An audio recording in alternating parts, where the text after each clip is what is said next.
So mga par, matapos nga po maikas ang laban ni Floyd kalaban si Mike Tyson na posible ganapin sa Africa next year. At kagaya sa inaasahan natin mga idol, nag-iingay na naman si Floyd sa social media. At matik mga idol, pinagdiskitahan nito ang kanyang mortal na karibal na si Manny Pacquiao. Pero hindi na tayo nagulat mga idol sa mga gawain na to ni Floyd. Dahil ito talagang ginagawa nito mga idol nung lumalaban pa ito sa pro. Kung saan mga boss, sa bagong banat ni Floyd kay Pacman, malaki daw talagang respeto niya sa Pinoy legend bilang isang icon ng boxing. Hindi daw kailangan i-deny ni Floyd na si Pacman daw ang pinaka-the best nito na kinalaban sa bakbakan. Pero aminin man daw natin o hindi, isumikat lang daw ang pangalan ni Pacman dahil affiliated daw ito sa pangalan ni Floyd. Kumbaga mga idol, sumikat daw si Pacman dahil sa tulong ng pagiging popular ni Floyd. Well, sa totoo lang mga idol, nakakatawa talaga ang dahilan ni Floyd para banatan nito si Boss Manny. Para kasi sa atin mga idol baliktad, parang si Floyd ang sumikat dahil kay Pacman. Nagsimula si Pacman sa flyweight at gumawa ito ng history sa boxing. Matapos ito maging kampiyon hanggang junior middleweight at hindi pa nito nilalabanan si Floyd. Sumikat na si Pacman sa paglaban nito sa mga halimo at malalakas na fighter.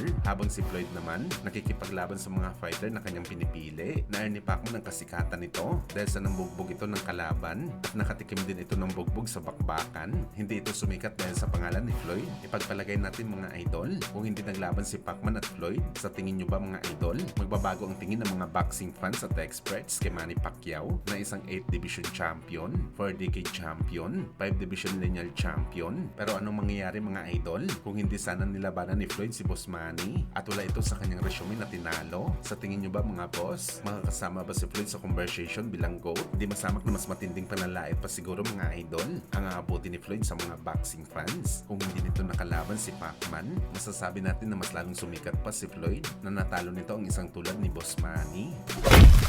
Sa kabilang banda naman mga idol, kinumpirma nga po ng manager at trainer ni Canelo Alvarez na si Eddie Reynoso na hindi daw mapapalaban si Canelo sa buwan ng Mayo dahil magpapagaling pa daw ito ng kanyang operasyon. Sa September na daw mga idol babalik sa action si Canelo at iperso daw nila ang rematch nito kay Terence Crawford. Well, para sa atin mga idol, hindi tayo kumbinsido na dahil lamang sa injury ni Canelo, bakit tayo nito lumaban sa Mayo 5? Malamang mga idol, nag-debut talaga si Canelo sa laban ni David Benavides. Kung matatandaan nyo kasi mga idol, in-announce na ni Benavides na lalaban ito sa cruiserweight kalaban ng Unified Mexican Champion na si Sordo Ramirez na gaganapin sa Mayo 5. At para sa atin mga boss, tagilid talaga si Canelo sakali makipagsabayan ito kay Benavides ng boxing event, lalo pa galing lamang ito sa talo kay Crawford. At si Benavides naman, pinatunayan nito na isa talaga ito sa mga boxer na exciting panoorin sa bakbakan dahil sa estilo nito sa laban, yung wasakan talaga makipagbakbakan na siya talagang gusto ng mga Mexican people. Kaya masasabi natin mga boss na magandang plano ito ni Canelo